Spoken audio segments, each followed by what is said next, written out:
భారతదేశంలో నిజంగా శాంతి ఉందో లేదో తెలుసుకోవాలంటే రోడ్డు ఎంత ఖాళీగా ఉన్నాయో చూడకండి, ప్రశ్నించే గొంతులు ఎంత బలంగా వినిపిస్తున్నాయో చూడండి.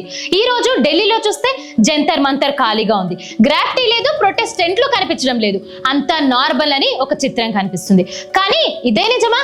ఒకవైపు నిరసనలు ముగిశాయని ప్రభుత్వం చెబుతుంది, మరోవైపు సోషల్ మీడియాలో పోస్టుల తొలగింపు, పోలీస్ నోటీసులు, ఎఫ్ఐఆర్ పై వస్తున్న ఆరోపణలు పూర్తిగా భిన్నమైన కథ చెబుతున్నాయి. విమర్శల గొంతులు అణిచివేయబడుతున్నాయా లేక చట్టపరమైన చర్యలేనా అనే ప్రశ్న ఇప్పుడు దేశవ్యాప్తంగా చర్చనీయాంశంగా మారింది.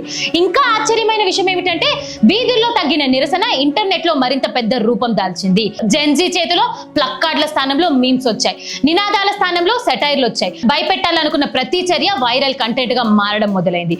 అధికారాన్ని ప్రశ్నించే గొంతును ఆపడం సులభం కావచ్చు, కానీ ప్రశ్నించే ఆలోచన ఆపగలరా? ఇదే ఇప్పుడు దేశం మొత్తం ముందున్న అసలైన ప్రశ్న.